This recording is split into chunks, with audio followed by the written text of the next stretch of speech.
Hello and welcome everyone to Galactic Gumbo Episode 6, the topic show. I'm joined here with Mike and Rick. Mike, why don't you go ahead and tell people where they can find you, and then we'll get into halls afterwards. All right, you guys can find me on Twitter at BlackConFan1978. All right, and Rick, where can people find you, man? You can find me on Twitter also at Shatrdglassjazz. And you can find me, G1Xtron, on Twitter, YouTube, Instagram, and my Facebook page is the G1Xtron. If you guys are interested, we had a Cybercast show, which is basically just news. Oh, well, on this particular time, because we didn't do a show last week, over 2 weeks worth of news, but on Transformers, third-party, officially licensed stuff, action figures, Power Rangers, Star Wars, Hot Toys, all that stuff. So if you're interested in that, definitely go check out that show. It is in video form right now on my G1Hextron Facebook or G1Hextron YouTube page. This show, we usually air it live every Saturday at 8:30 p.m. Central Standard Time. We were running a little bit behind, so that's why it started at 9 or a little after 9. So apologize about that. But got a lot of stuff to kind of cover. I kind of put a couple of the topics that we're going to be talking about in the title. I'll probably add some more here a little bit later on. But I figured we'd go ahead and get into hauls. I guess we could cover, I don't know, last 2 weeks worth of hauls then. So Mike, you want to go ahead and kick that off? Yeah, let's see. Yesterday I actually got in my Titans Return, Alpha Trions, and Astro Trains. You'll actually be impressed. I actually picked up my first Black Series Star Wars figure at Target. It was Han Solo, one I've been actually looking for quite a while, and I just happened to find it on clearance. Picked that up, and then I also picked up the RID Transformers Starscream from the new TV show. It's a pretty cool looking figure, nothing major about it. But then got some extra G.I. Joe figures to open up, but besides that, that's about all I can afford. All right, what about you, Rick? I got the Titans Return Weird Wolf and Chrome Dome and Highbrow. I got, I think the week before was the Computron box set. I got Captain Phasma from the Hot Toys 1/6 stuff. And I got a few vintage Joes. I got the Snowcat and Red Dog, Mercer, and Taurus. And then Mike has been getting me into the Joe Club stuff, so I am getting the Scout Patrol set for him. It's not here yet, but it's in the mail. But I did get the 2016 Joe Con Hydra with the Aero Viper and the Glider 2-pack. Right, also got the Filmation stuff this week, finally. The Evil Seed and Beastman. Still waiting on those kitties, but I know you put it in the mail already. Yeah, so you got the tracking on that. So Yeah. all right, well, for myself, I guess since last time we covered hauls, I'm just going to take a guess where to start here. I got the Star Wars Black Series 6-inch, is it Astro Meg droid set or whatever, basically the 3-pack droids. Got the San Diego Comic-Con NECA 4-pack Turtles, and also the 4-pack with Shredder and the 3 Foot Soldiers. Got the San Diego Comic-Con Star Wars 6-inch Black Line Series Kylo Ren. I got the San Diego Comic-Con Maddie Collector Thunder Kitties. I got the X-Men wave for Marvel's Legends. That being my first time buying a complete wave. The only other figure that I had in Marvel's Legends was Spider-Gwen. I think that those things are actually they're really amazing. Ended up getting the Maddie Collector Grayskull subscription, the Evil Seed, and Beastman. I got also the San Diego Comic-Con exclusive Star Wars 6-inch Obi-Wan, and also the Jin. And I bought another Ahsoka. So I figured that I'll send it to Mr. PrimalSabbath, and he can make me kind of a nemesis Ahsoka, and paint some blacks and grays and stuff like that. I think that will look kind of cool. And I guess that's it for hauls. So like we mentioned, every week we're gonna have some type of Mount Rushmore, which to explain, because since there's people that don't live in this country that watch this show, Mount Rushmore is basically a monument. It's a sculpture in a mountain with four presidents. So basically, what it doesn't necessarily mean that those are our best presidents that we've ever had. Those are the top four.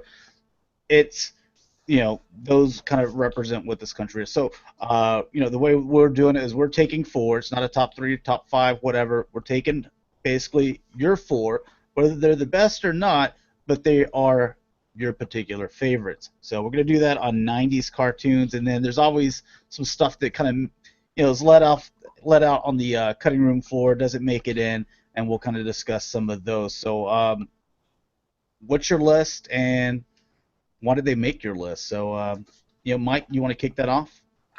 Yeah, my top four is going to be Batman the Animated Series, which came out in 1992. And then I'm going to go completely out in left field and go with Family Guy and then Futurama, that both came in 99. And then The Simpsons after that. And the ones that were out there that had a really hard time thinking, because I was asking how many it was, and I forgot. I had a brain fart that I forgot Mount Rushmore was just four guys. But Ninja Turtles was on the outside. They're listed as a 90s, even though they listed them in the late 80s, but they have in the 90s as well. And then Tiny Toon Adventures. I don't know if you guys remember that or not. That was a really good series for a 90s show. I thought was really fun, good looking show. I was never into none of this Nickelodeon, Rugrats and all those crazy things they had over there, but my top one would really be, the Batman series, just because it was Batman, and it gave you a good, decent outlook, a different look at it, especially with the animated movie. It was a good series, good movie, and then your pure stupid humor in Family Guy and Futurama. I mean, you just really couldn't go wrong with that kind of stuff. And then Simpsons, you gotta recognize them. They've been around the longest, for over 20 years now. Yeah, I think right over 25 years actually. Yeah, it's a long time. So, we'll get into some that didn't quite make it afterwards. But Rick, Okay. why don't you go ahead and with your Mount Rushmore? Yep. Batman animated, number one for me, and it's because it's, for me, for my taste, it's the definitive version of Batman. I don't think that we'll ever get a movie or a cartoon series franchise that's going to be better than what Paul Dini and Bruce Timm did. I think they actually took a rogues gallery that was already phenomenal, and I think they took it to that next level. So, yeah, and in fact, as far as cartoons go, 80s, 90s, ever, Batman animated will probably be my number one. The second 90s cartoon that I loved was Gargoyles, and if you watch this show, if you're a fan of this show, you've heard us talk about that before. I know I brought it up more than once. I still love Gargoyles. I watched some of the season 2 stuff recently, and if you're a fan of just literature, it's got a lot of literary references, a ton of Shakespeare. The animation is really well done. Michael Reeves, who also worked on Batman the Animated Series and a number of other great cartoons, he worked on this series along with Greg Weisman, who also worked in it's a very small world if you follow these guys, all the creatives, and they put together a great show. Then X-Men, is it a perfect version of X-Men? No, but I think that it did a good job of making the masses aware of what X-Men was. I've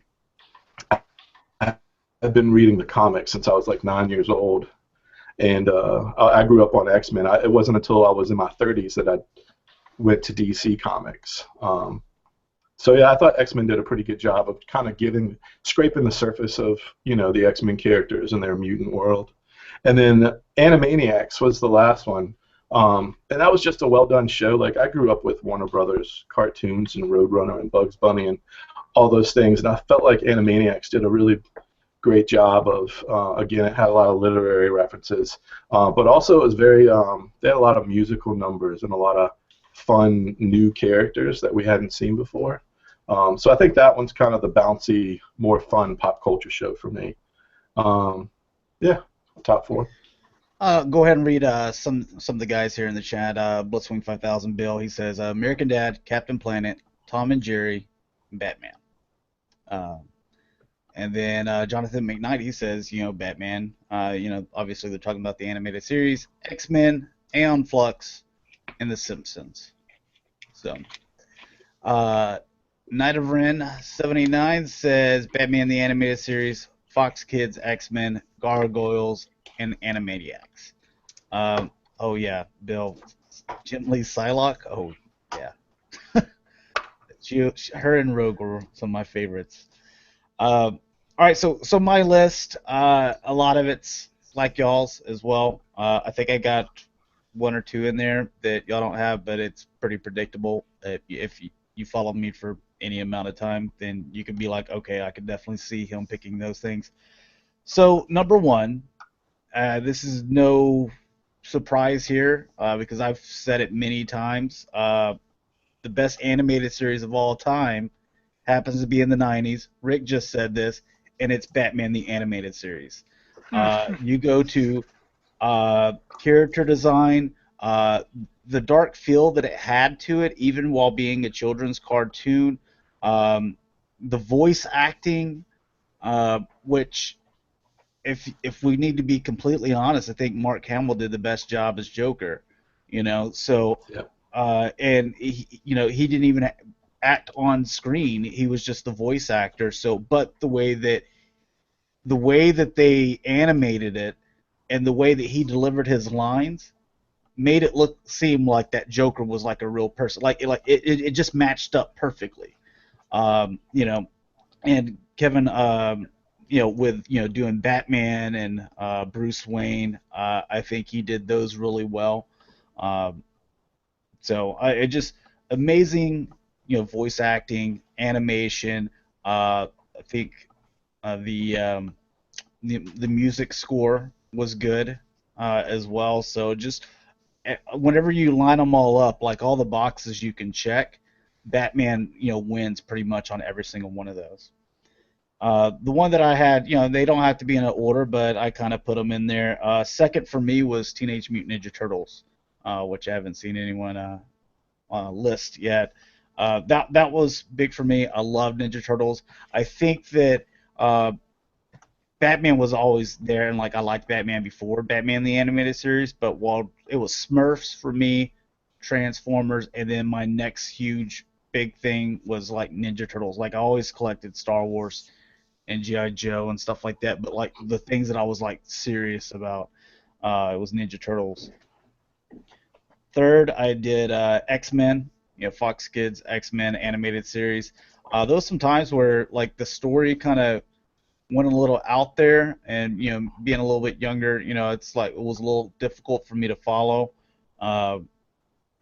But I loved X-Men, and I love the idea to go with kind of the Jim Lee design. I think that's my favorite.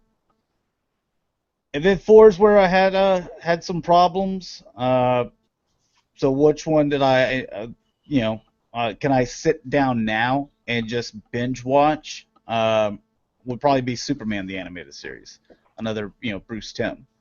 So, and it tied in there with Batman the Animated Series. I thought did so well. So that's what I kind of went with there. I just like the stories and everything, and all the different villains and characters, and him doing more of the going to Apocalypse and stuff like that. So just really cool. Let's get into some stuff that was left on the cutting room floor. I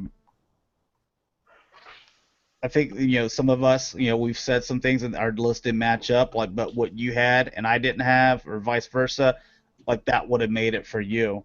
One of the ones I put was Batman Beyond. I know we're sticking with some Bruce Timm. I'm on a kick here. Yeah. Yep. Yeah, and I think the culmination of that series, like the pinnacle of that series, I always thought was the Return of the Joker movie, especially because you got to go back and see whatever happened to Barbara and Tim and that Harley and Joker, and you got to see all those things. So thought that was a lot of fun. Ren and Stimpy didn't make mine, but that's a good. I mean, it was a funny show, but I mean, that and Beavis and Butthead. Those are some of the shows that. I mean, I watched a lot of shows back in the '90s. Amazingly, none of us even thought of this. I mean, Dakota's #1 would have been Beast Wars. Yeah. Yeah. I didn't even think about Beast Wars. Let's even try to put together their list. So Dakota's would be Beast Wars starting off. Oh, yeah. We know Dalton, his first two would be Gargoyles and SWAT Cats. I'm dead serious. I swear, if you tweet them right now and say, Dalton, what's your favorite two favorite 90s cartoons, he will tell you Gargoyles and SWAT Cats. Yeah. Like I guarantee you that'll be his reply. Because I've heard him say it before, so. Yeah. But that was another thing with '90s cartoons is that's whenever you saw a lot of Nickelodeon stuff with like Cat Dog, Doug, Ren and Stimpy, and just like all this weird. To me, I thought it was just kind of weird. So it was a very different approach, and it was kind of like gross slapstick humor. Type cartoons, where it was a different approach than what I was used to with Transformers, He-Man, Ninja Turtles, Batman. I was just like, what is this stuff? Like, what kids? Yeah. What is this demographic? Because you think it'd be for younger kids, but then you hear it's just like picking its nose and flinging boogers. It just like, well, I wouldn't think that you'd want to show that to a younger kid. But it seems too childish to be like. I just had no idea who it was aimed at. Like you said, you had MTV as well with Beavis and Butthead, and you had Flux was on there. Aeon Flux, I believe, was on MTV. Yep. That someone mentioned here. So the one thing too is like I don't know if it was '89 or '90, but the like DuckTales and Rescue Rangers, I felt like Disney did a good job like freshening up some of their franchise characters in different ways.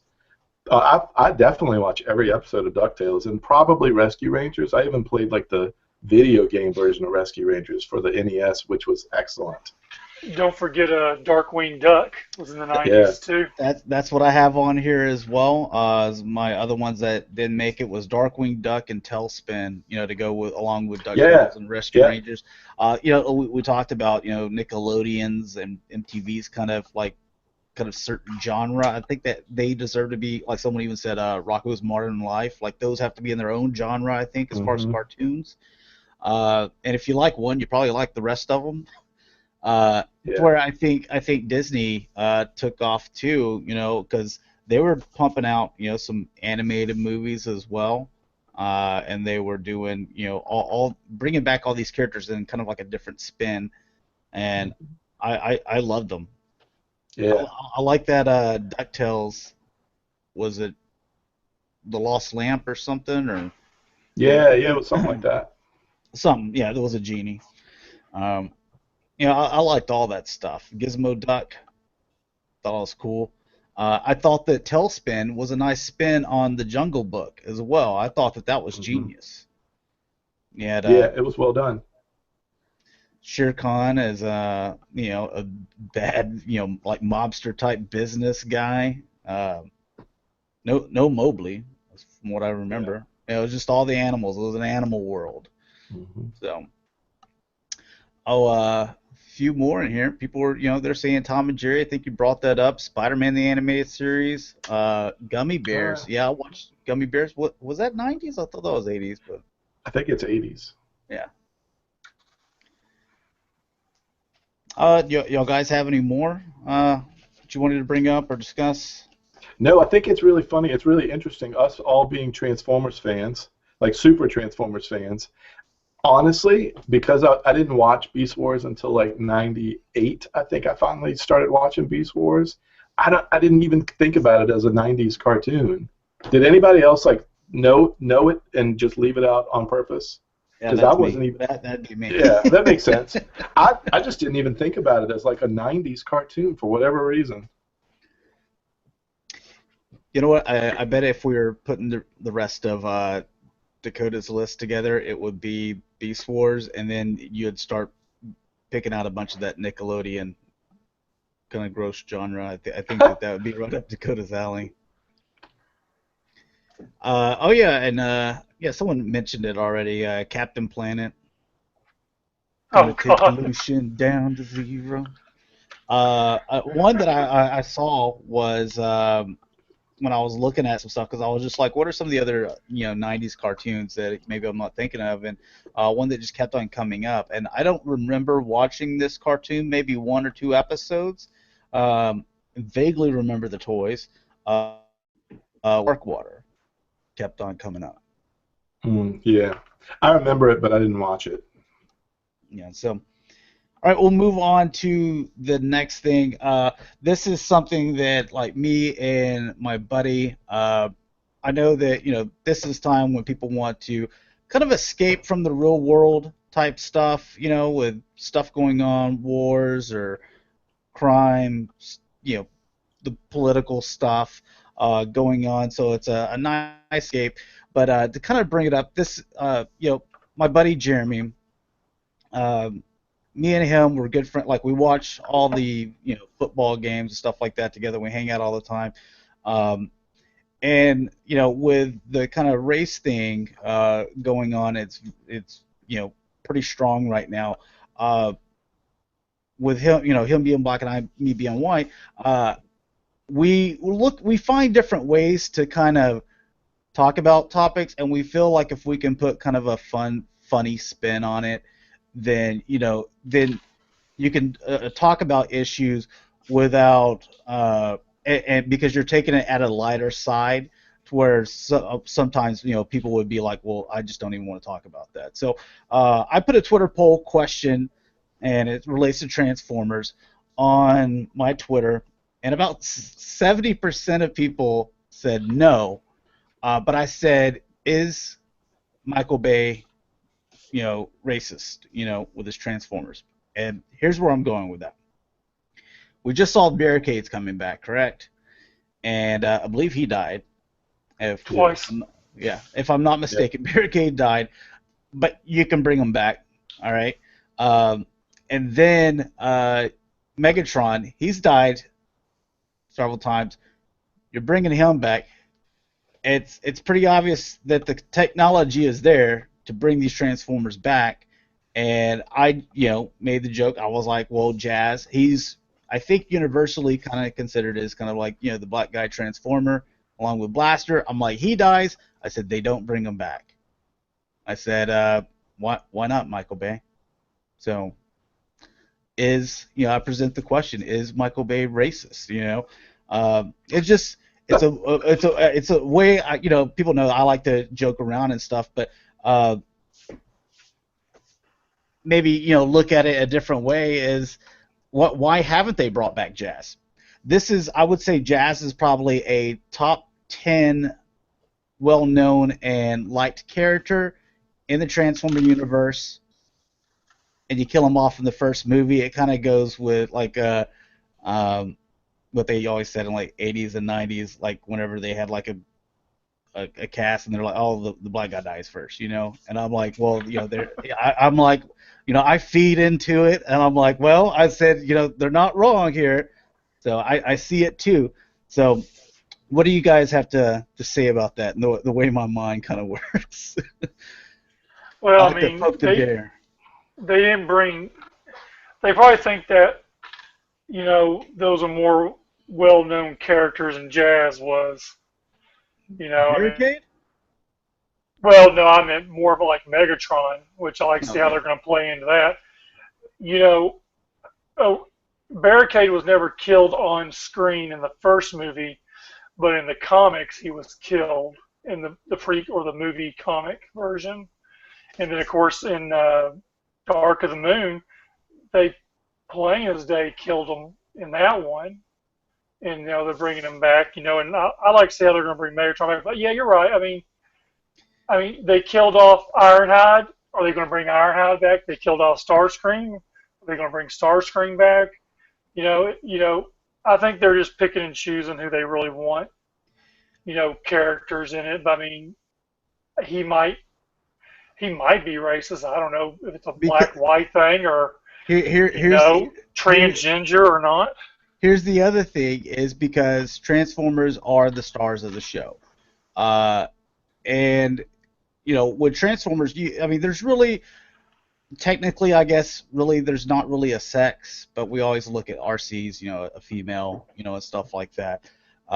There's really no race, but you can, these are kids that you're kind of, trying to show it to as well, and they can identify with certain ones, just like with Power Rangers when those came out, you had kind of a jock, you had a white girl, you had an Asian, you had a black guy, you had kind of a nerdy guy, it was like, no matter who you are, you could have someone to, draw to. You probably should have had a Spanish guy in there as well. So make it diverse to where in Transformers, it's mostly just white people, and then you got Tyrese Gibson, Mm-hmm. to where, I'm saying, and those are human characters. Those aren't the main stars. So, why not bring back a character that has maybe some mannerisms and stuff to where like Jazz or Blaster or something like that, someone that all different types of races can gravitate towards and be like, that's my my character or whatever. So that's the way kids are. It's the same thing as my friend Keenan. Whenever he was like, Dad, I want a Power Ranger, he goes, he goes, which one's, the black one? He was like, well, the Black Ranger. He was like, but I want the Red Ranger. He goes, no, son, you're getting the Black Ranger, so. That's kind of funny how you mentioned that. The stars of the movies are actually the robots, which that's the way we see it. Of course, Hollywood wants to push the human characters as the stars of the movie. And, if you look back at any of the Transformer movies, you do not see no credible credits to like voices of Peter Cullen, Frank Welker, throughout any of the movies, not till the very end of the credits, where we don't, all they talk about is Shia LaBeouf and Megan Fox, Josh Duhamel, Tyrese Gibson, Mark Wahlberg. Oh yeah, Mark Wahlberg's next movie. Well, yeah, he's the human character, but what made Transformers is the voices from the 80s, the 90s. These people who are coming back and doing the voices is what made Transformers. This, pushing the stars is, in my opinion, a lot of BS. And I can see where, yeah, he is racist over humans versus robots, where, The race of humans over robots. I would say humans over robots because of the sheer fact, just like I said, they push the humans as the stars. And how many times do we see the red carpet and we see Peter Cullen walking when he's been the Optimus Prime voice for over 35 years. Yeah. Where's the love for him on the red carpet? Where do we see him at? Or Frank Welker, or like I said, go down the list of the actors who have played these voices that really don't get no credibility in the long run. They get their name in the credit, and us as fans know who that person is, but your diehard, fat chick that's going to go see Mark Wahlberg on the big screen, she doesn't have the slightest idea who Peter Cullen is. Yeah. So yes, now you got me riled up. Yeah, he's a racist bastard is what he is. You got me going now. I bring it and I kind of relate it to Transformers, and it's just interesting. I'm making points. These are points, these are facts, but not the racist part, but the people, they want something to identify with. So and the Transformers are the stars of the show. So I just thought it was an interesting way to bring up the discussion, and that's kind of the way that me and my buddy Jeremy, we always talk. That's how we discuss issues. We put a little humor into it, but Rick, anything to add, or is this one of those things where like I'm not touching that, man? No. I had said on my Twitter the day that they showed the barricade, I said, if they're going to do that for all of these, every other robot, where's my Jazz? He's obviously my favorite Autobot, and even as a kid, like Optimus and Jazz were probably the two that I liked the most. I like Jazz because out of all the Autobots, he had the most style. He was a Porsche during the '80s. I thought that the Porsche was like the ultimate car. Right. It was a phase. Yeah. But yeah, I mean, like, so and he was the one who blasted out the music. I was really into music, so I identified with him the most as a kid. I liked him. So yeah, when he died, I was like, someone had to die. I didn't really think about it at the time, but now that they're bringing everybody back, it is kind of odd that they haven't brought him back. I don't know if it's Michael Bay so much as it is.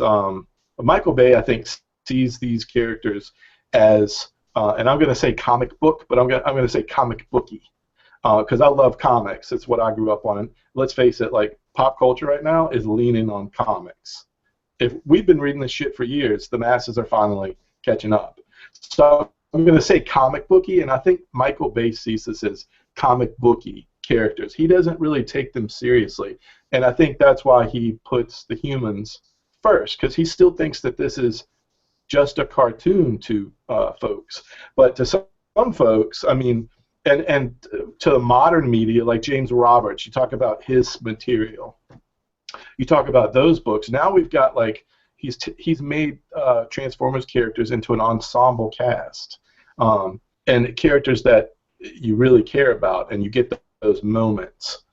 So I just don't think Michael Bay is going to be the person to bring to the film the things that we've seen from like the IDW comics that a lot of us older fans and younger fans love. But as far as like the black robots or white robots, or that's such a weird thing. But I do think it's odd that when you talk about like the voice actors from the '80s to now, I can count on 5 fingers African American voice actors. That's odd. That is weird. So I think your topic is interesting because it is kind of odd that it's been so many years and you can count on one hand, I believe. I might be wrong. I can think of like 3 right out of the gate, but I don't know how many more than that. See, and even you go to the new RID series, Grimlock is actually voiced by a black guy or African American. I don't know if he's from Africa or America, but so he still sounds like Grimlock, but it's one of those things you kind of tell in tone.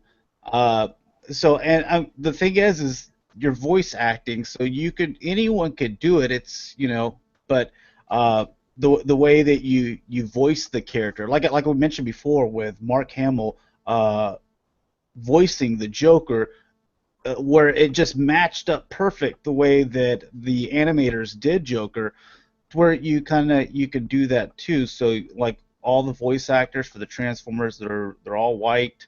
Then you go to the human cast.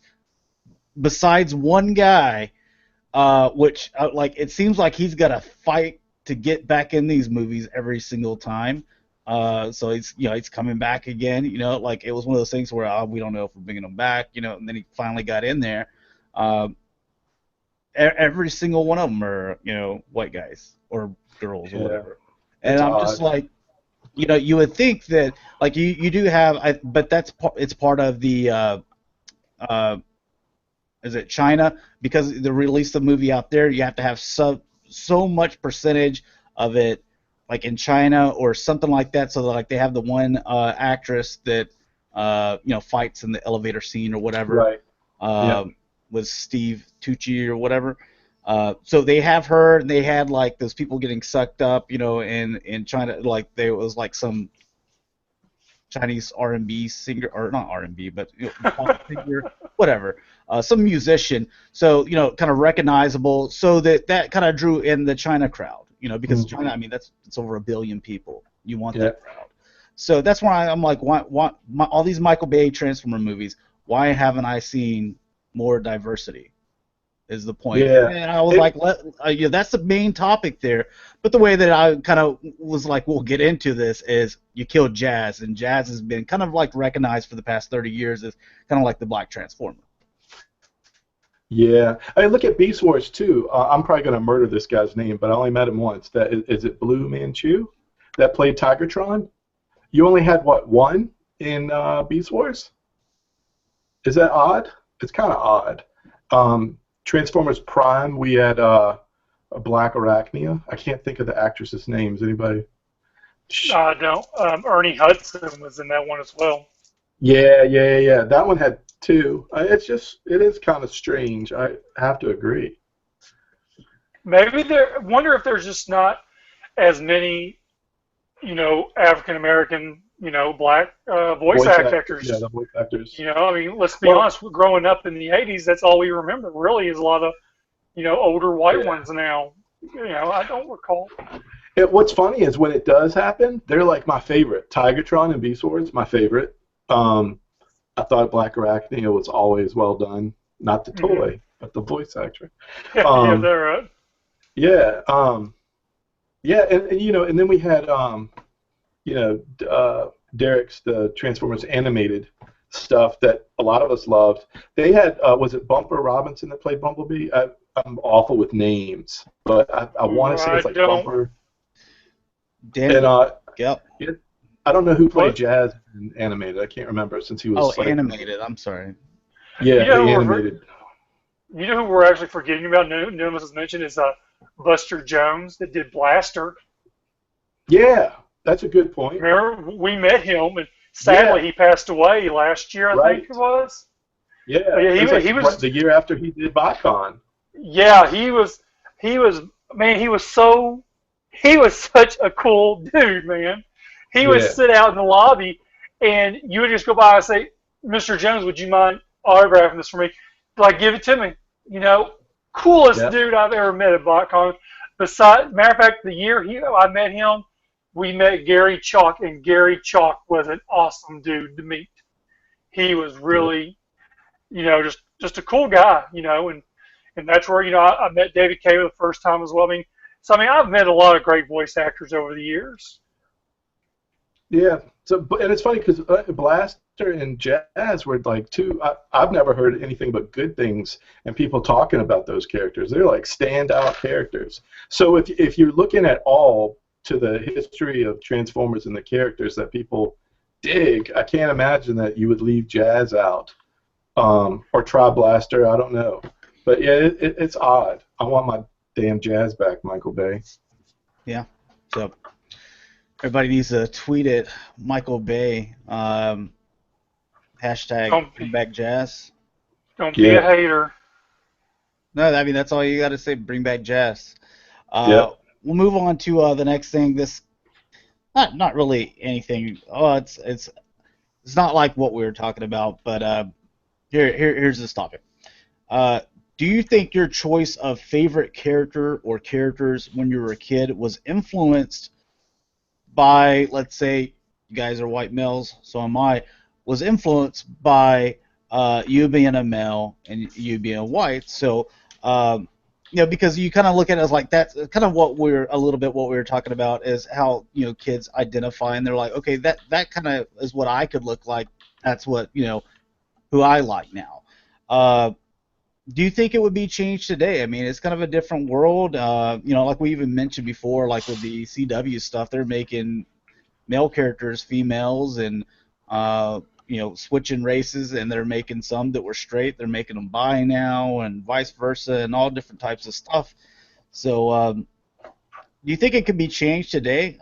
Because even I can, look to where, let's say, with X-Men, I was like, well, I like Wolverine or something like that. But today, like if you ask me, then I'd probably be like, well, I really like Rogue, and she's a female, I like Storm a lot, where she's an African female, which is not me, but I think she's got awesome powers and she's like a god. So now as adults, it's your decisions from what you chose when you were a child. Do you think that it's different, or maybe it's different? But if it is, because of when we were kids, we like to identify a little bit more. You know what I'm saying? I don't know if I explained that correctly. Yeah, it's complicated. I get it though. Yeah.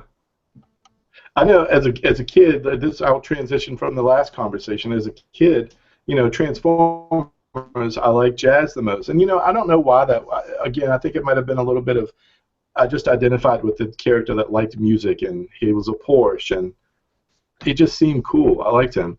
And then when it comes to other things that I like, especially today, I really dig, and Josh, you and I have talked about this a little bit, but we haven't gone any deeper than the surface of this stuff. I really enjoy Barbara Gordon and Ahsoka Tano as probably two of my favorite, like, fan favorites. And, some of it is because, growing up, and maybe not as much today, because we're starting to transition away from those characters kind of being the underdog.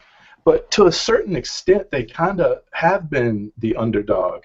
Even in Star Wars, Clone Wars stuff, they refer to Ahsoka as Snips, and she's kind of like the young one. And Barbara Gordon, in her story, she's kind of always been the one. She's trying to sort of be like someone. It took a long time for them to figure out who she was, and she became her own person. You kind of had to leave Batgirl behind a little bit and put her in the Oracle role for people to really open up to who Barbara Gordon was. And I think they really did a great job telling those stories. So I don't really identify with white males very much looking at everything. I mean, I like Batman.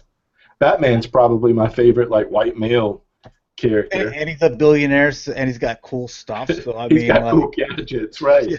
I honestly, and even if you're X-Men, which I grew up with, I always liked, in the early days, Phoenix, because she was, like, omnipotent. She was amazing in those early John Byrne stories. And then later, I liked Blink in Age of Apocalypse. So I kind of identify more with, like, characters that have nothing to do with me, per se. I'm like that now because, if I was start to naming, like, some of my favorite characters, it'd probably start with Batman, but then it would carry on to, like, Batgirl, Catwoman, Lara Croft, Ahsoka Tano, which I've only named, out of 5, I've only named one male. To where I guess it's because, like, I'm not female, that I'm like, so I don't know what they have to do with, and you see that with, like, Batgirl, Barbara Gordon, to where not only is she's not fully trained like Batman, she's, trying to be kind of like Batman, but also she always feels the need to try to, like, prove herself so she even looks at herself as kind of like, I guess, inferior, even though she is, to Batman. So, like, I need to prove myself. I go that extra mile. I put myself in that extra danger that I shouldn't have, just because I need to show him that I can do it without him. And I think that just kind of adds a little something extra to the story, and those are kind of interesting to me. And you think about it visually, too. If you think about it like comic books or animated, when you think about it visually, the thing that a lot of these female characters have in common is their stature is much smaller than, like, these big villains that they might face. So we do see them as underdogs even visually to a certain degree.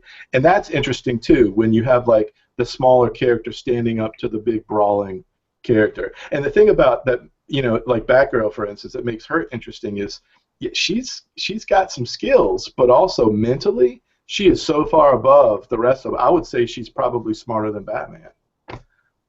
Those characters really, I would like to read and watch those characters. You got, like, Blitzwing 5000, Bill and Jonathan. They said Ripley from Aliens. Yeah. That she's just a badass. Yep. Take charge. So. Joss Whedon used to say that there would be no Buffy without Ripley. He said that's the moment. So another one, speaking of a little indie film that came out not too long ago, The Force Awakens. You got Rey. as our main hero. I like the idea. I think it's cool. I always was curious to, Leia has the Force as well, but you never really see her use it. Now we do have a female character who we can see some Force. I want to see what she can do because, like I said, in Star Wars, I loved Ahsoka. I also liked Ventress. Her rival, and her kind of flipping back and getting betrayed and kind of helping Ahsoka and then kind of coming back and going bad. She was all over the place. So I thought that her story was interesting. So it just seems like whenever they're writing this stuff for the characters that it's just really thought out. The new whatever Rogue One, is going to be Jen, another female character. So, and I like her so far from what I've seen in the trailers and toys and stuff like that. Yeah. What do you think, Mike? We've been kind of going back and forth there a bit. Sorry about that.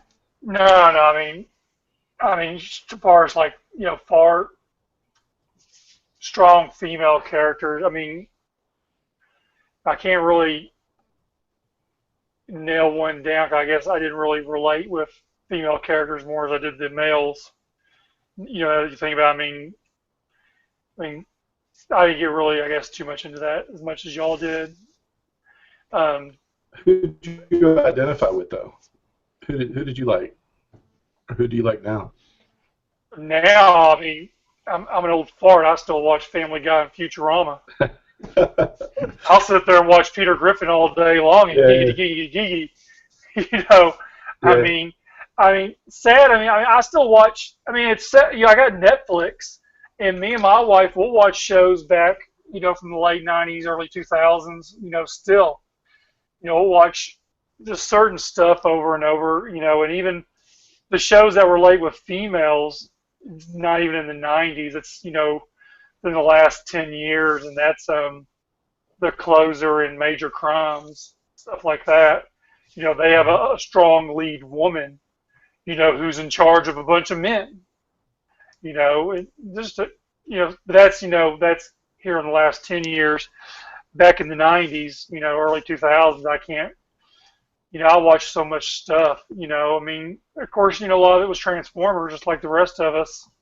But You said the other day your favorite Joe toy was Lifeline. Oh God, yeah, Lifeline is my absolute favorite character. Period. What is it that you dig about him? I think it was more that he was the medic, and he was kind of like the afterthought. The afterthought kind of guy. He wasn't Duke, he wasn't Scarlet, he wasn't Snake Eyes, he wasn't Cobra or Destro.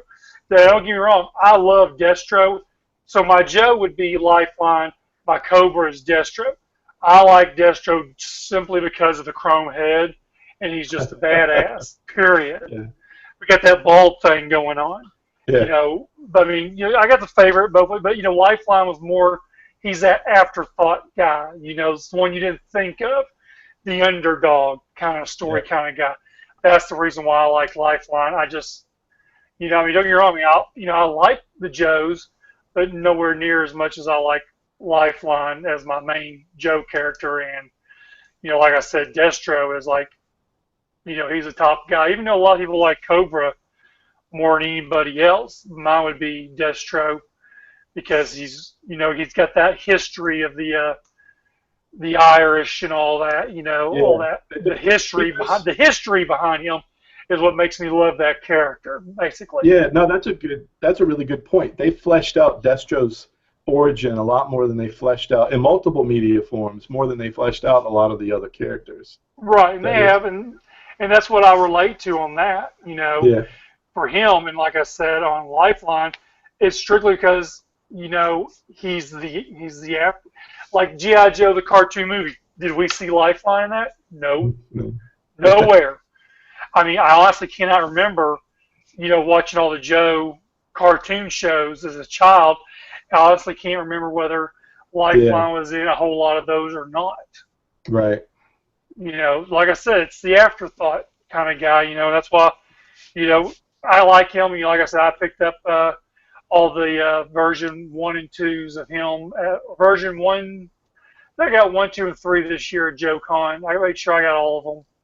You Yeah. know, there were the red and white suit one, and then there was the mail away figure, which did not come with a gun because it was a children's cereal, but it's a children's toy that you get the gun in the packaging anyways.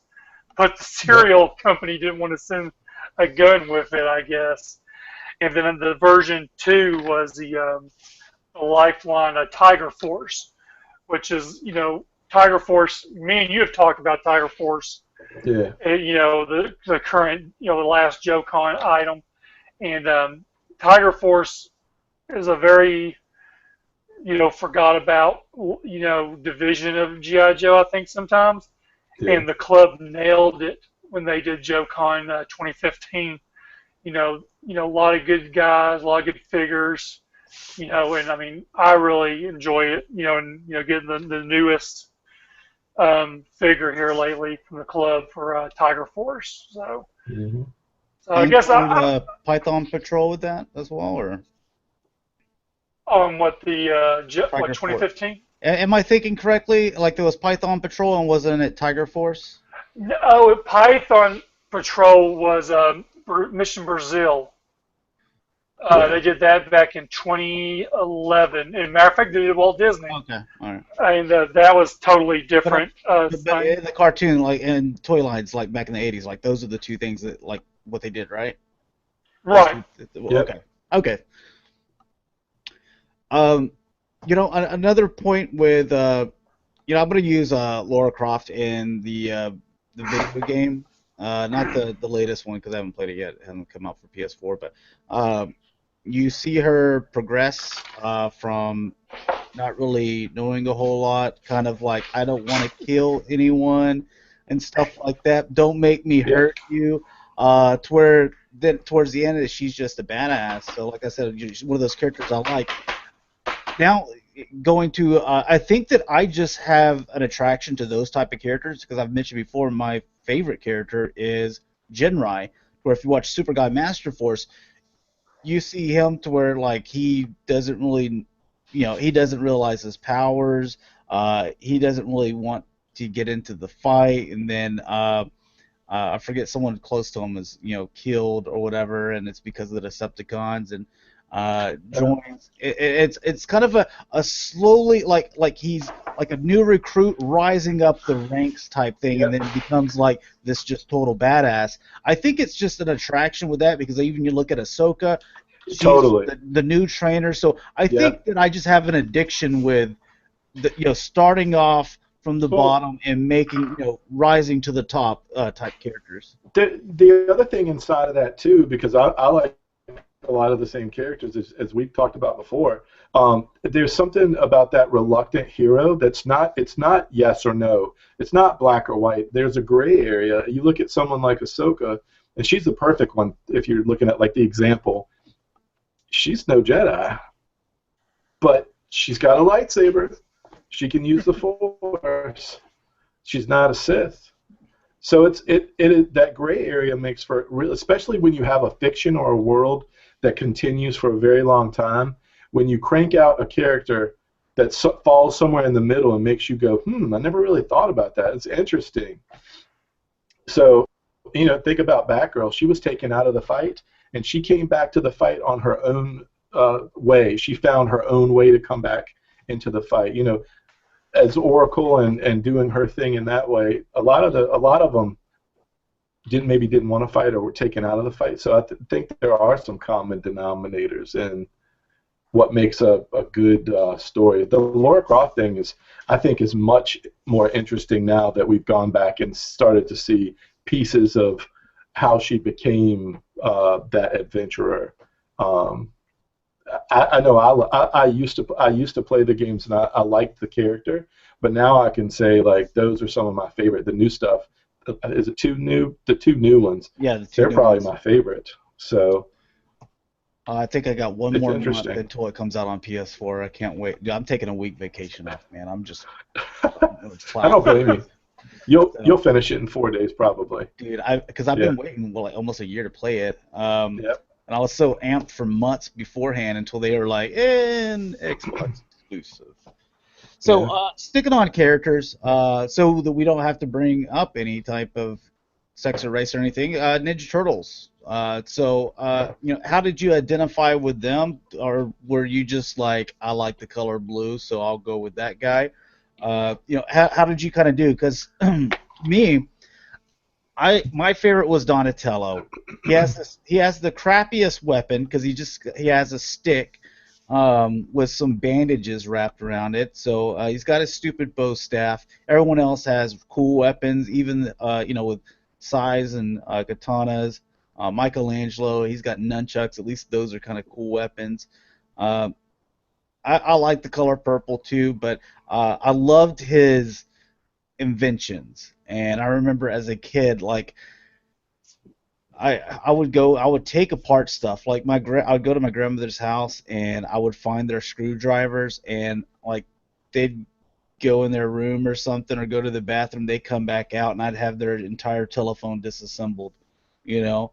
And because I just was interested in seeing how does all this work. I've taken Yeah. apart their TVs before. I always have pieces left over when I was putting them back together. They did work, so uh, in my honest opinion, that I found flaws in the design, because if I had pieces left over and they still work, that means I could have cut some cost for these companies if they would have hired my 5, 6 year old self. So someone in the design department wasn't doing their job correctly. But for you guys, Yeah. Ninja Turtle, did you kind of do it that way to where it was like, hey, I kind of identify with this one. I like this party animal kind of guy. I like the aggressive guy. I like the kind of calm guy with Leonardo. Turtles is weird for me because a lot of people, I think at least a lot of people that I know, especially like people in the fandom, they're a little bit younger than I am. But I started with the Turtles black and white comics when no one knew what Turtles was. I think I picked up number 2, and then I had to go back and get a second printing of number 1 because they didn't make a whole lot. It's a small company. And I remember being in high school in my art class. We used to have a sketchbook due every Friday, and I had started to draw Raphael. And it was becoming like, you have your sketchbook. If every week you're drawing like the same theme, I was big into horror movies too. So my sketchbook was starting to look like Jason, Michael Myers, and Raphael with guns and stuff and size. And I think he was starting to worry. But I remember my art teacher just being like, what is this Ninja Turtle? I mean, I remember it like it was yesterday. He was like, what are these turtle things? And so my first deal with Turtles was I like Raphael because in the comics were they were a lot different than the cartoon version that came right after that. But Raphael was tough as nails. He was kind of like that Wolverine. Like he was in the group, but he was sort of, like, F you, I'm going to do my own thing, but now I'm back and I'll fight with you. Yeah. So I just, something about Raphael spoke to me. And that's still my favorite version of Turtles. So I never really watched the other cartoon, the one with the great theme song. It's still the best theme song.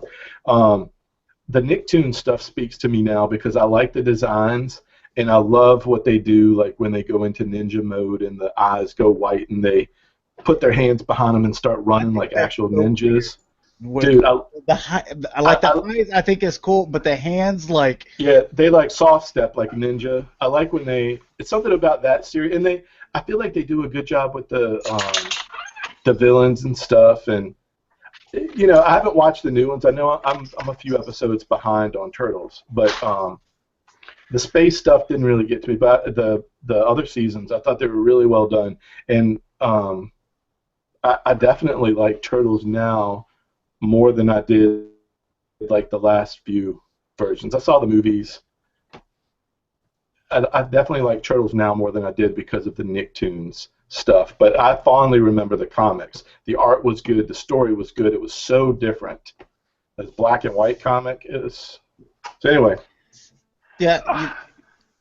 and just to add, like my brother, which is 4 years younger than me, my middle brother, going to see Ninja Turtles, sitting. I think we waited in line and we were the third movie to go in, so we basically waited for 4 hours for others to go in.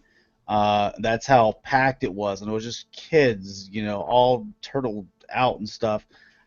Brother, he already kind of, liked Raphael as kind of his favorite, but what solidified it was at the very beginning of the movie, just hearing him, damn, so here's this, my brother in like pre-K, and he's just, he's a kid that just found out a bad word or whatever. So of course he uses it like he's got to make up for I haven't been using this word for like 4 or 5 years. I got to make up for past time. So just anything that he can figure out, like something drops his pencil, damn, just real loud. Actually, parents had to come pick him up. It was pretty funny. They were like, "What are you showing him? Ninja Turtles?" So, yeah, that's what kind of solidified it for him. Raphael was his character. Mine would more or less be Michelangelo. One, because he had the same, Mike in there, and he was always the one eating pizza and partying. That kind of reminds me of my college days, eating pizza and partying. So I really would relate on that. I watched the cartoon every time it came on. I did not get into the black and white comics like you did, but I was more into the Archie version, and I had every single one of those. I got back into it when the Nicktoon version one came on, and I really, really, really, really liked it. And I watched every episode of it. I actually really liked the space version. They went into space, for that one season. And they got the whole new theme song and the new opening credits and everything. I thought was really cool.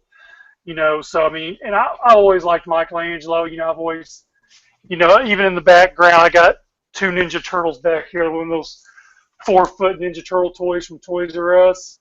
Yeah. One of them's Michelangelo, the other one's Leonardo, but they're dressed up as Optimus Prime and Deadpool right now. But, I mean, Michelangelo, that'd be the one that I relate to. That was the first toy I got, was Michelangelo. And, that's my favorite. It just always has been that way. Yeah. All we need is someone who likes Leo to complete our group. That might be Dakota. Does Dakota like Leo? I'm not too sure, but if not him, maybe Dalton. Maybe Dalton would be the Leo one. I tell you though, Leo in Nicktoons is damn good. I'd still like, was it Jason Biggs that was doing him first? Yep, until he pissed off Nickelodeon, pretty much, yeah. That episode where, God, I can't remember if it was the season opener or the season finale. I think it might have been the finale, where it's just like him versus the entire Foot Clan, and then he takes out Tiger Claw, and there's he doesn't take out Shredder, but it's so close to him, like just taking out everyone. That was the season finale. Yeah, it was the finale, and he got his butt kicked, and they went out to the cabin or whatever, but they gave some reason why his voice changed a little. Yeah, I remember that. Yeah, that's when they brought in Seth Green as the new voice, and when he got better, his whole voice larynx or some story they gave us saying why it changed. Yeah, when that show was cool. Yeah, when that show's hitting on all cylinders, it's super solid. If the toys lived up to the show, and I have probably the first 30 toys, at least the first 30 that they did, and then I stopped. I just started to get more agitated and frustrated about the paint situation, and I want to support that series in different ways and buy some of the product, but I just don't like that. They're just too toyish for me. I wish they had a more premium paint job, because I love that version of Turtles. The ones from the 80s, man, there was paint all over those things. Yeah, there was. I mean, Yep. just like the littlest, like little bitty thing, like just some like little skulls they painted white, and like that was the only white on the figure. But they thought enough of the figures to do that. Um, to where all the toys now, like they can't even paint all Slash's spikes. Yeah, well, they Nope. can't Like even that's too much to upsize. ask. They couldn't even upsize him. I mean, that figure is way too small. It's funny you say Slash because that's the one that changed my perspective on buying the toys. That's about where I was. I have a tub full, and after that one is when I started to be like, okay, I might be done. And besides the turtles, all the stagnant legs to where they're like, well, this is the way that those legs are going to be posed. Like there's Yep. no other articulation. It's just like this is the way he's going to be. I was like, Yeah. dude, like, why can't you throw a joint? You know, it's only if it's the turtles where they throw in the extra articulation. Turtles are getting a lot of love though. They have those ones we looked at. Was it on Cybercast or here? We were looking at the Nika ones, the big Nika ones. Oh yeah, because Bill he They brings look- that up. He goes the NECA quarter scale. He goes gonna make up for everything. Can't wait for those. Yeah, and they also are doing the Mondo ones. I think I have them all pre-ordered. The Mondo ones. I'm definitely doing Mondo, and I'll probably will pick up the Nika ones. So there's a lot of good turtle stuff coming out shortly. All right. For this next topic, you guys tell me if you want me to so you can actually do a little bit of research. We can have it for next week. But favorite McDonald's or kind of Happy Meal, whatever, or Burger King Kids Club, whatever. Favorite toy line that they ever released. Oh, So you God. can you know what? Why don't we do a Mount Rushmore for that? We'll save that and we'll do Ooh, a Mount I Rushmore. don't know if I can do Mount Rushmore. I would really have to. man, that's hard to figure for them damn things. So what we can do is we can hold off. You can do some research, and you can just kind of look at I usually just type in like best McDonald's toy lines of the 80s and the 90s. To try to just get a general idea to where I'd be like, oh yeah, I remember that, and maybe it kind of sparks something, or maybe those are the ones I actually like as well. We'll move on to the next thing. I have at least two more topics. We've been going, what? Did we start right at 9? A few minutes after, about All 5 right, after. so we've been going for about an hour, so I have at least two more topics. So, do you guys watch The Walking Dead as well? Yeah. Right. Yep. Who do you think Tegan kills in The Walking Dead, and why? Why is that your decision? Oh, I want to go first, Rick. Yeah, go ahead. I think it is going to be a twofer. He is going to take out Glenn, and he's going to take out Abraham. Hmm. And the reason he's going to take Glenn out is that I think, for once, they're going to stay true to the comic. Because in issue 100, he Spoiler. beats it. Well, okay, they're like 140 something now. I think someone should know by now who he killed. But There's toys released of it, so yeah, Yeah, I know. yeah. So I figure Glenn for sure because of the comic reference. And then I figure Abraham because originally Abraham was, spoiler alert, was supposed to have already died when Denise died when she got the arrow through the head. That was originally supposed to be Abraham. So I think they take him out because he's kind of the muscle of the group, and they don't want the muscle of the group. that makes sense. Yeah, like you like if you're trying to attack them psychologically to where they like make them think make them think again about trying anything, about retaliation, is Right. you got them all there. You take out their biggest guy right there. That's psychological warfare. So you take out their biggest threat right there to you, and you don't take out the one that I want them to take out. Is the guy that doesn't want to do anything and that lied to Abraham. Oh, Eugene. Eugene, yeah, that's the guy I want to take out. I'm like, oh my god, I hate this character. Yeah. See, and also, if you watch the last episode, You know, when they kept seeing the lights through the back of the truck, and then they pulled those 4 people out, which was Daryl, Michonne, Glenn, and I don't remember who the 4th one was in the back of the truck. I think it might have been Rosia, maybe, Rosia, whatever her name is. Anyways, but when he takes out the first person, has the blood going down the screen, it's that person's perspective, what he's seeing. You see that throughout the whole episode. So if you just try to, narrow it down by perspective of what's been going on, you're kind of thinking, okay, it's one of those people out of the back of the truck because the person who got hit in the head is seeing the view of Negan in front of him. So that would make you think, okay, Glenn, they're not going to kill off Norman Reedus because it's Norman Reedus. Well, and we've already seen him. Plus, for years, we've been telling them that if you kill, oh yeah, Glenn, right, not Glenn, but Daryl, then we riot. Yep, right. That's who I think. That's who I think the two. I think it's going to come out of left field. No one's going to see it. They're going to kill 2 people. Rick, what do you think? So I watch Walking Dead. I'm not like a huge Walking Dead fan, but I watch Walking Dead. This is the one comic that my wife actually reads, Walking Dead. I buy the big hardbacks for her, usually for Christmas every year. So she's up to date with the hardbacks.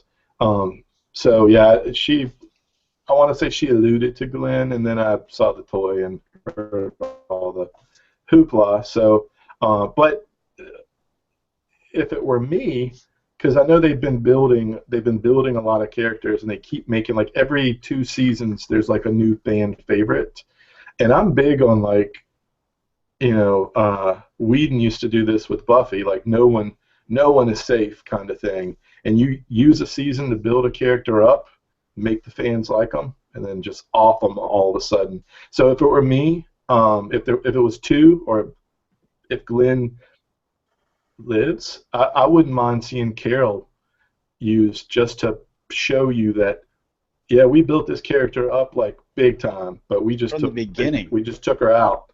Yeah, I think it would, for me, it would invest. Here's my problem with the show, and that is, if you bring this character in and you're going to take someone out, I don't want to be thinking about, like, ratings and, like you say, the will riot if Daryl dies. I want the creators to be like, no one's effing safe. We're taking out the sheriff, maybe his kid. I would be more invested in the show if I knew that, like, anyone could go, because this is a zombie show. It's about, it's these people. It's about, people. You're right. Yeah, it should be more of a real world thing and not based on ratings. I think there's a happy medium. So I think if it's just Glenn, I'm kind of with Mike. If it is 2, I think 2 would be better for the show. And I think if one of them is a character that they've been building up that you didn't see coming, I think it would be really cool. I'm a big Michonne person. Here we are back at the who do you identify with. Man, it's something wrong. I don't know what. I like the black characters. I guess I'm an African-American man trapped in a white man body. I love Michonne. I tell my wife all the time, another problem I have with the show is there's so many characters, and the thing I like about, like, post-apocalyptic or zombie stuff is, like, when you take it down to, like, 3 characters and they're on the run, like a Last of Us kind of feel. Right. If it were just Michonne and Carl, maybe one other, I'd really dig watching where that show went, like all the adventures I like the group a little more isolated. To me, it's not quite as scary when you have an entire town of people. But that's just me. I hope I answered the question. Did I answer the question?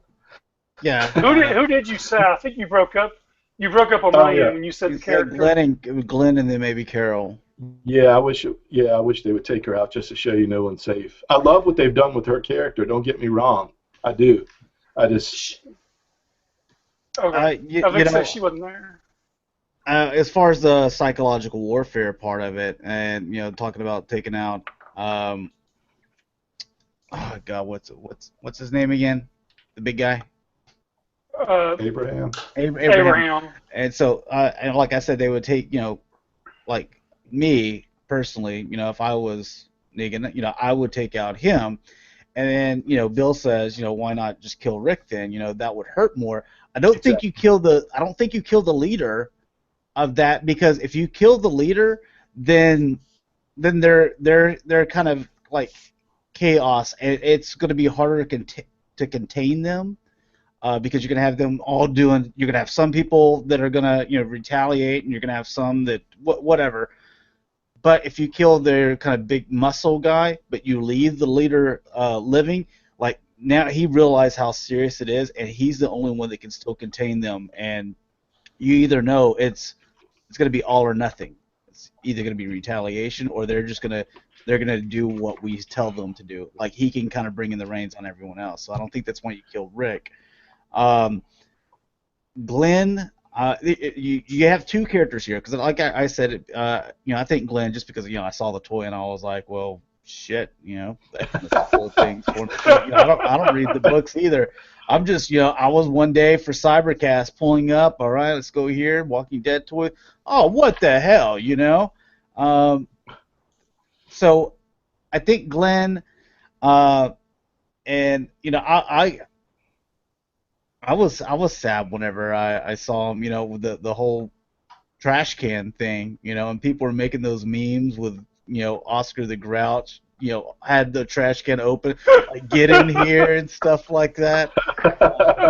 So I love those. But going back to your point with Carol, like we've already seen her be kind of just like a throwaway character in the beginning, build her up, make her more of a badass, and then to where she burns those people or whatever, even though, whether she was right or wrong, and Rick, cast her out, and she goes away for a while, whether, they may or may not have already determined whether they're going to bring her back, or maybe they look at ratings, who knows, but they've done without Carol for a while, for what, like, at least half a season before. Yeah, they have.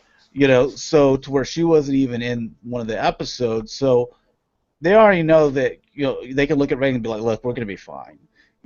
They've built her back up. Her coming back whenever she came to that one area with the trains, where they were all going to that area, and the people were Cannibals.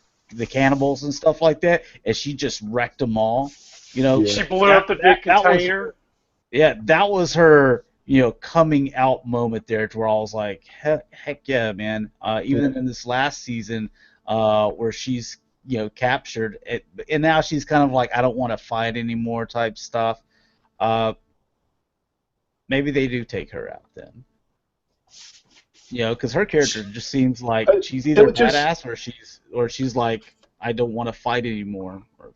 For me, it would be really fun if they did a twist that no one saw coming. Like, I like the idea of just beating Glenn to a pulp, but he lives. And then, like, right at the last second, because Carol's not in that scene, right? She's not there in that lineup, or is she? I can't remember. She is not. That's why I did. Spoiler alert! Really, didn't want to say anything. Yeah, right. So it would be cool, like, he's beat within, like, a glimmer of life left with him, and then she shows up, and she's like, no, take me out, and he fucking just takes her out. I would like it, because it would deviate from the book. I think people are getting used to, we know when it's going to stick to the book and when it's not, and frankly, I like surprises. Yeah, to me, I mean, you've already not stuck to the book, and you played around and stuff like that, and I'm just going to continue to watch the show. I even watch, you guys watch Fear the Walking Dead as well? I do. Yeah. Watch that. That's coming back. That started off tomorrow. That started off a little slow, but it's definitely picked up. Seems interesting. To have some different people and their problems, or there seems like, because there's all these kids, there seems a little bit more tighter group. Do you feel like the characters aren't quite as strong as the original group, even if you just talk about the original group's first 2 seasons, because Fear the Walking Dead, doesn't have a lot of seasons behind it. Even if you're looking at the first 2 seasons of Walking Dead, I feel like the characters were stronger. You could remember them. When you're talking around the water cooler, you could name every single one of them. I got to be honest, I've watched Fear the Walking Dead. I couldn't name 2, 3. I probably couldn't name one. I know that the boy, that's the druggie. Yeah. Yeah. So I didn't like him at first just because I don't like drugs or whatever. And I've got a brother like that. I just don't like that stuff. But now I'm like, okay, I kind of like his character a little bit.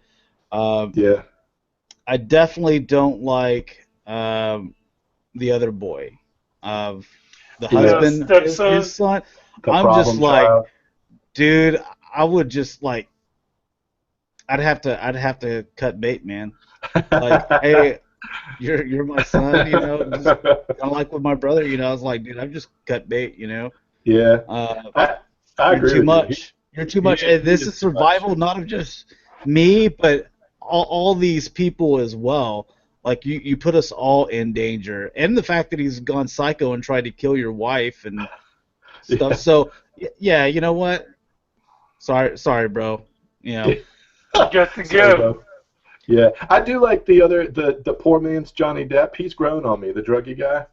I Yeah, do like yeah. him. He's out there in left field, man. He's putting the blood on himself and walking around. Yeah. I like that about These him, guys though. are nuts. Yeah. Yeah, He's I mean, pretty- we saw that with Glenn. Yeah. When I think we first introduced with him, to where he just had like whatever, like people's insides, covering them, and he's like, yeah, mask them. They think you're one of them or something like that. Yeah. So, uh, see some of the other characters. See? You know See what? what I mean? I like. I'm gonna just call her Lexa, because that's what she was in the 100, and I like the 100. But the guy, the blood guy, Johnny Depp, his sister, I like her as an actress. So, not that she really contributes a ton yet, but I like the black guy. Again. yeah, I I don't like know it. I like I him don't know too. his name, but I like him. The one that had the boat. I thought it was pretty cool when they were out on the boat and they had a zombie tied up downstairs. Yeah. They're like, Yeah. what do we do? What do we do? Bam! All right, so we'll move on to how about some video game stuff? So Transformers: Fall of Cybertron was released digitally only for next-gen consoles at a price tag of $50, or at least on PlayStation 4. I think someone told me on Xbox it was even more, but so $50 with zero improvements to the graphics. So you're still getting the PS3 and Xbox 360 version. It's not like it's a remastered, is what I'm saying.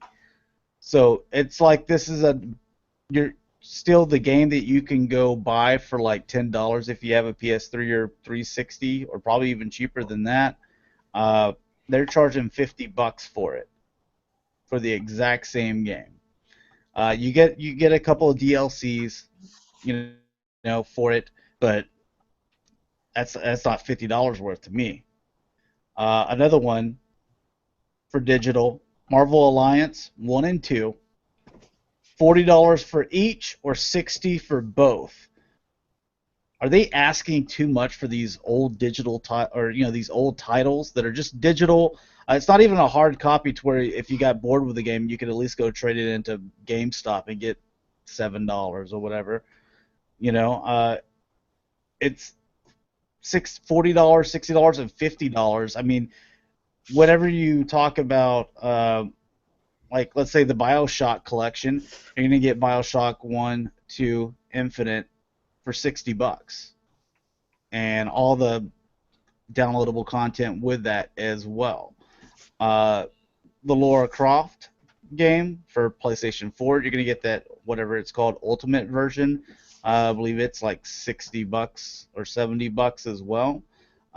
you get all the DLC and all these new modes added to it, and it's a brand new game with next-gen graphics, and it's only 10, $20 more than what they're asking for Fall of Cybertron game that's a few years old. The Marvel Alliances are like a decade old. So, what's your guys' opinion on those for the play video games? I think they're too much. I mean, it wasn't that long ago you were talking on Twitter about Fall of Cybertron being $50. I mean, that's just insane. I mean, Yep. I mean, I can remember back in the day when a game was like $30, probably cheaper than that. And of course, I'm old. I mean, I just think video games have gotten completely, crazy in price, period, hard copy or digital copy. I honestly couldn't tell you the last time I bought a video game. I like the older games. I'll wait till they're $9 at GameStop or Game Exchange and go buy it there versus buying a $60 game, and then when you trade it in, you're lucky to get $25 for it. They give you they're kind of, these places nowadays they really rip you off, in my opinion, on games, hard copies. But I think digitals, that's just way too much. Yeah. What about you, Rick? Because I have another point to bring up afterwards on the same subject. I definitely played Marvel Alliance and Fall of Cybertron, War of Cybertron. I played all the Transformers games, and I liked them, but I'm not buying digital versions of those games for more than maybe $15. So it's priced way out. I choose not to participate in those types of things. I'm not going to support their pricing decisions. There are games, however, that, a new release, and I usually still buy the hard copy, when you're able to, like the Uncharted and Tomb Raider, that last Arkham game. I bought all the Batman games. And they're so good that I want to get the Uncharted. I've kind of left alone because I had like a really good experience. I haven't gone back and done anything since I finished it. The Arkham game had the Batgirl DLC, and I was all over that. Like as soon as I finished it, I was ready to play the Batgirl DLC, and I played through maybe 2 or 3 DLC stuff for the Arkham games. So for me, like that's $60 for like a Batman Arkham game, and I might play it for like 20 hours, and then go back and maybe finish some of the stuff that you have to kind of finish to get all the bells and whistles, and then on top of DLC. Like those types of games where it's like a really good experience, it feels like a meld of a little bit of comic, a little bit of TV series, a little bit of movie, a little bit of game, all mixed in one. $60 is not a problem for me, right? But a game that I already played for $60, I don't care if it's both of the games that I already played, and they're really good games. Like Transformers-wise, they are the definitive versions. They're the Batman the Animated Series of the video game Transformers stuff. They are, but still not worth that price. I think someone is just making ridiculous decisions, and I just won't support it. All right, so the second part of this is the money grab part is whenever they came out with PlayStation 2, you could take your PS1 games and play it on your PlayStation 2. So, hey, we want you to upgrade to the PS2, but you got all these games for PS1, no worries. You can start buying PS2 games, but still play your PS1 games. So it's like, all right, all good. Then whenever they, same thing with PS3, and from Xbox going to, 360, I think you could do it on that. I know for sure on PlayStation, that they make it backwards compatible is what it's called, and that was something that PlayStation they have always done. PS2 games, don't worry, go ahead and buy the PS3. We want you to buy the new product. You could still play your PS2 games on your PS3, so there's no worry there. You don't have to get rid of those games that you absolutely love. You can play those. They come out with a PS4, no PS3 games on it. They're like, nope, PS4 only. And to me, this was all a money grab of two different things. One, with this, them releasing these games that we absolutely loved, even if they're a decade old, not improving the graphics at all. So it's still old graphics. So I can't even, that would maybe entice me to buy it a little bit more. Often than not, if they would hey, we've completely remastered and improved the graphics like they did with God of War 3.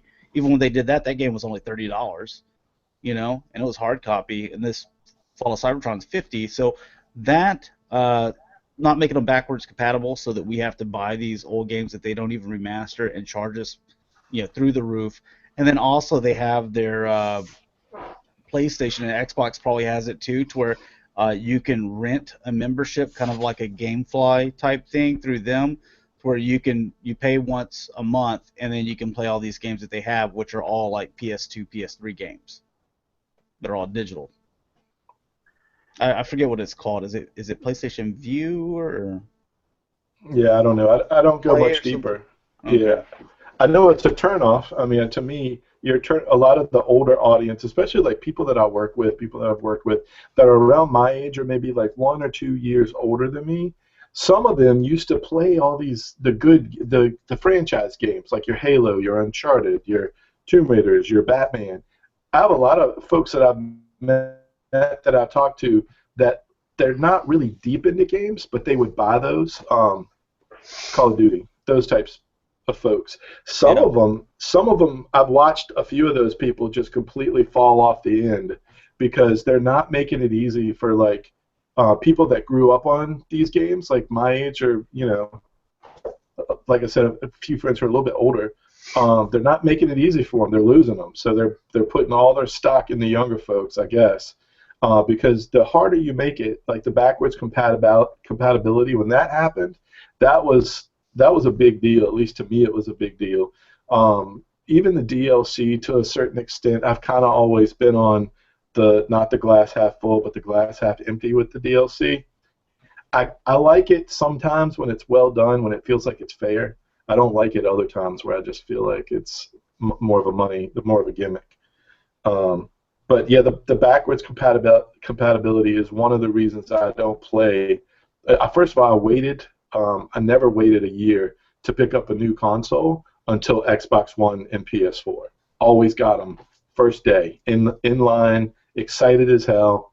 But like the more time goes on and the more they keep changing the game industry, and it's not all the games. Some of the games are really good, but they're not making it easy for people that aren't deep into it to access all the things that they enjoy, like the older games, the new games. I want to be able to put anything in that system because that's how I don't know, I think we got accustomed to it, and PS2 is a good example. You brought that up, Josh. I think we started to get accustomed to that, and when you take that away, it's a huge deal. That's why I had my Xbox 360 still plugged in, when I got the Xbox One. And they hadn't announced the backwards compatibility stuff at that point. Yeah, I think it's an issue. There's a lot of issues going on with the game industry that maybe I'm just getting to be an old fart. I don't know. I don't know if it's more to it than that or not. I'm the same way. I got my 360 down right here in front of me. I still play my older games on, and I have my Xbox One back in the bedroom, which honestly is mainly used for Netflix and WWE Network, because I am very disappointed with Xbox decision not to let us use our 360 games in Xbox One. Most of the better games were 360 or the original Xbox.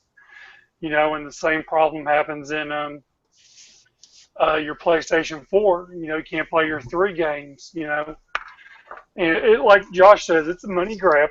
It's exactly what it is. It's for them to get more money out of you, and then there's this talk about a subscription to where you'll get more games monthly and all this. And it's just a money grab is all it is. Honestly, I'm almost 38, and I'll probably will never buy another game system again. This is probably where I'm at, is at an Xbox One. I might pick up. I've been dying to go back and give me an old black and white Game Boy, for shits and giggles, But I mean, Mhm. as far as like a main console, I will never probably buy another one again. If this 360 burns out, I'll buy another 360 because I feel like 360 is at my my level of intelligence. That's as far as I'm going to go. And I don't Yeah, want to learn. they've I scared don't want to learn people. no more. Yeah, I don't want They've to learn no scared more. people. Yeah, Yeah, I agree with that. That's like I said, the people that I know that have dropped off and stopped playing, it's because they've scared them in certain ways. They've taken away stuff, things that they it, don't like, and it's changed a lot. it's Well, kind of like your even the telephones. You don't. It's like your telephones. Like I've had an iPhone for the last since the beginning, and I'm too scared to switch to a Note 7 because I don't want to have to relearn everything. Hmm. yeah, I mean So that's a good sorry, Josh. example. No, to bring up what Rick was talking about as well as with the today, you make everything in disc form, basically what we call CD or DVD, Blu-ray, it's disc form. So everything you should make it to where it's at least backwards compatible with the previous system. That way, because a lot of people are like, look, Bill, he's in here. He was like, look, man, there ain't enough good games for PS4 right now to go out there and spend crazy money for one. He goes, I'll wait till Neo comes out, then I'll go buy one. You know what? That's where you're they're messing up Microsoft and PlayStation is because where they should be like, hey, you know what? Go buy one now because not only will you get these next gen games, but you can still play all the ones from your previous consoles collection. Yep. To where it's like, hey, so it's all you're doing is and trade that system in or whatever. Pay a little extra. Now you can play the next gen games. Now you can still play your old games because it's all disc form. It's not like this would be something hard. You're not having to improve the graphics. You're actually you know, having to process graphics that aren't as good as what your machine is built for. It's Yep. not like it's a NES and a Super NES and a 64 where they all have different cartridges and they don't match up. They're all disc form. It should be pretty simple. Yep. So that's part of the money grab. Also on their PlayStation 4 store, and like I said, it might probably be the same. It's probably the same thing for Xbox as well. Uh, that it has this thing where they want you to buy a subscription every month, where it's like there's 1 month, there's 3 months, you save a little bit each month. You buy 3 months, you save a little bit more if you do it 6 or a year or something like that.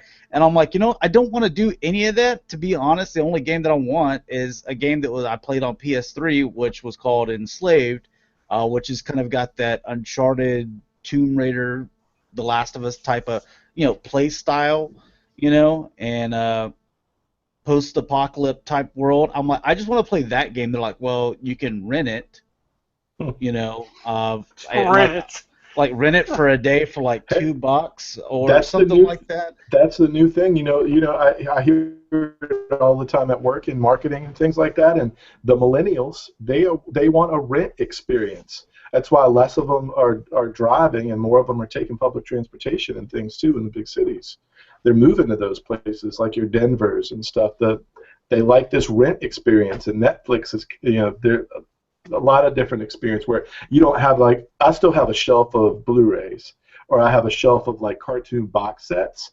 I feel like a dinosaur because a lot of people, and I still pick up print comics, but I am becoming a dinosaur because from what I understand, a lot of people are just going to digital. Digital. Yep. So, I mean, dude, I remember watching videos that were on beta, if you can Yeah, believe that. yeah, I mean, now when you talk about upgrading, like you could play your Xbox on your Xbox 360, just like VHS. When VHS was phasing out, they were making players that you can play VHS and DVDs. Yeah. hmm So I mean, it can be done, like you said. It's just a money grab system. I mean, granted, I yeah, still get Blu-rays now, but I rarely, if I buy a Blu-ray, it's a superhero movie. Like yeah, when Civil War comes out, I'll buy Civil War. When Ninja Turtles 2 comes out, yeah, I'll buy that. I don't go out and buy every yeah, Tom, Dick, and Harry DVD that comes out every Tuesday like I did yeah. 15 years ago. Oh yeah, I used to do that with DVDs. I got like over 2,000 of them. Exactly, me too. I was the same And way. I had hundreds of them. then all my Blu-rays are like, dude, like every single one of them is like I can just like close my eyes and pick a movie and be like that one. I'm like I'm gonna enjoy this movie, even though I might have seen it 1,000 times, just because like Yeah. that's kind of like it's my highlights, my Blu-ray type stuff. So, but you know how they always come with those little inserts where they're like, download this code for your digital copy or whatever. Dude, Yeah. Yep. I don't ever take that thing out. I'm a give me my hard copy, put it in the player. Yeah, You me know, too. I've done it twice ever, I think. I did Avengers. It's the only time I ever anything on digitally. I can tell you right now, I probably have about 20 movies on my phone. When I get a digital copy offer, it's free. You know. Yeah, Now there's times, and I'm so guilty of this.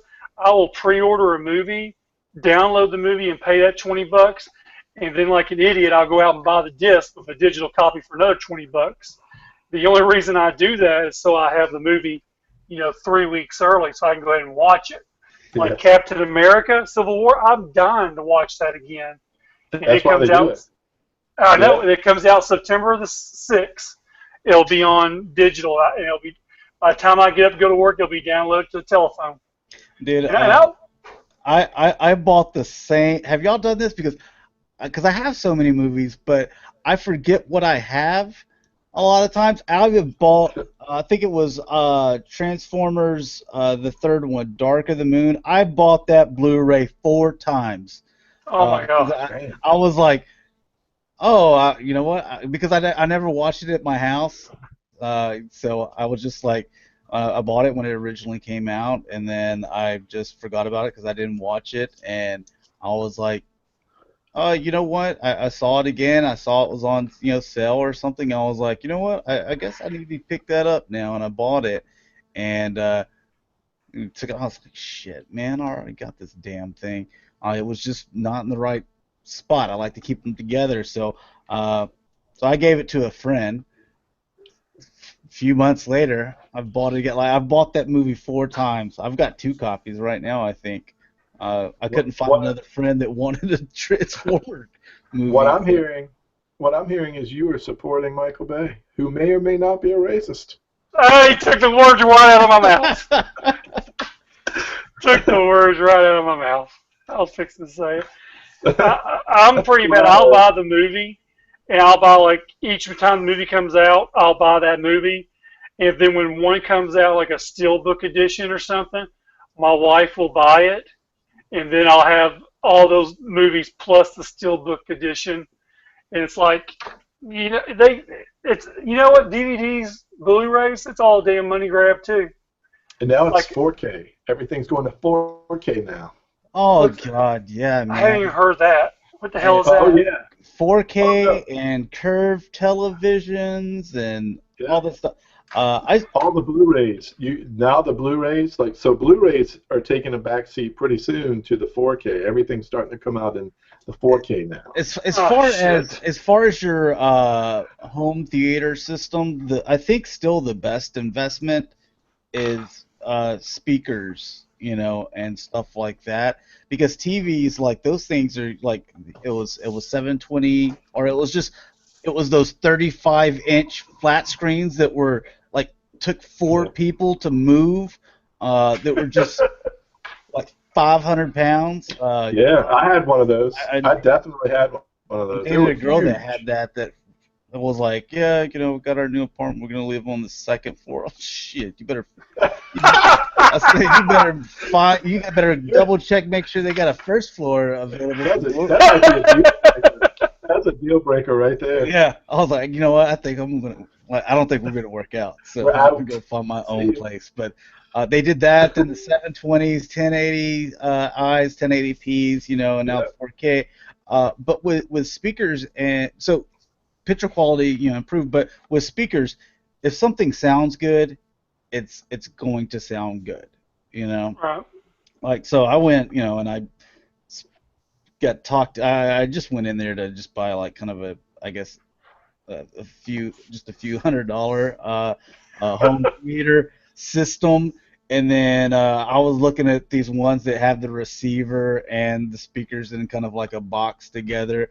And then the salesman finds me and then takes me into this like private room with its glass. Like I'm like, what? But all those in there, and he's like, I see all these towers and stuff, and he was like, yeah, dude, check this out. I'm like, dude, he got me. He got me. Suckered you right in. Yeah, Hook, line, and sinker. I thought I was gonna spend like maybe $200 or $300, man. I spent like 10 times that much, dude. He got me. And the thing is like, and I have a townhome, so it's like I don't even live in the country where I could crank it up and fully use it.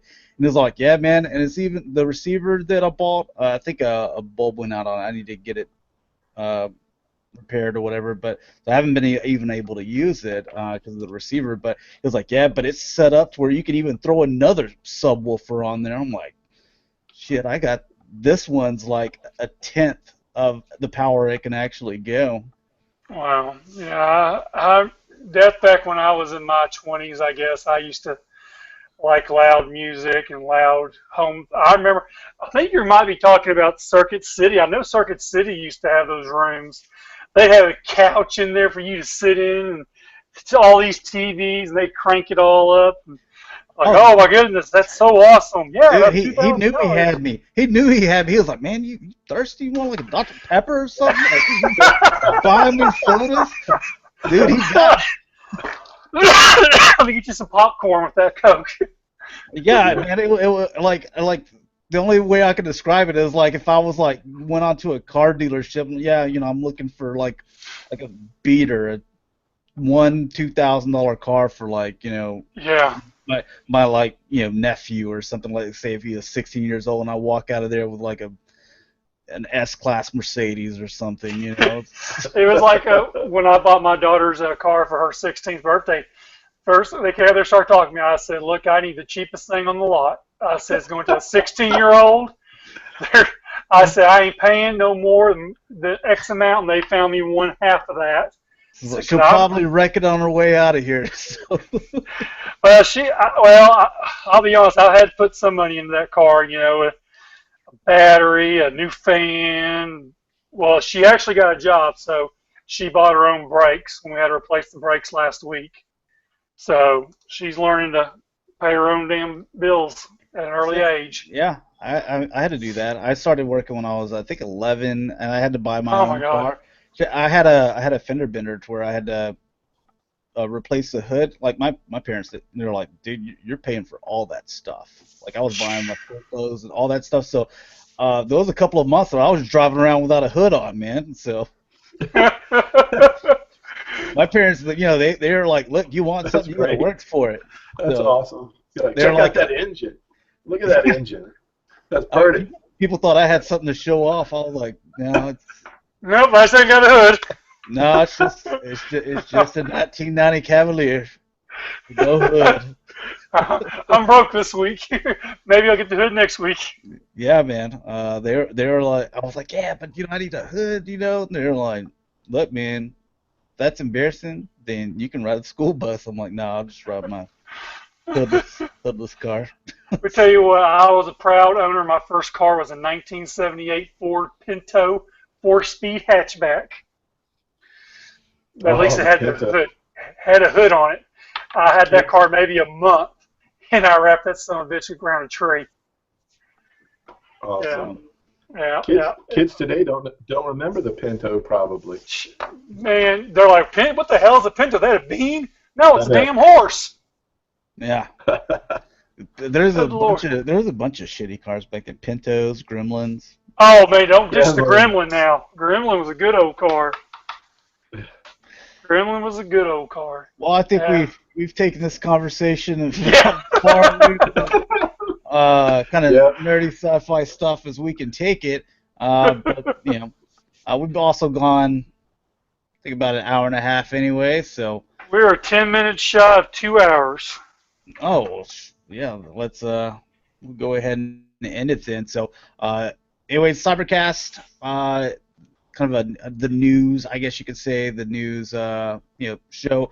It's up in video form on my YouTube channel, G1Xtron, if you want to go check that out. This will be in video form shortly after it ends here. And those shows, they start at Cybercast 6 p.m. Central Standard Time, Galactic Gumbo, usually 8:30 p.m. Central Standard Time. So let's go ahead and sign everyone out. Mike? Excuse me. You guys can find me on Twitter under BotConFan1978. All right, and Rick? I'm also on Twitter as Shatrdglassjazz. All right, and you can find me, G1Xtron, on Twitter, YouTube, Instagram, and my Facebook page, the G1Xtron. So thanks a lot for watching, guys. Hopefully you enjoyed, and we'll talk to you guys later. Peace.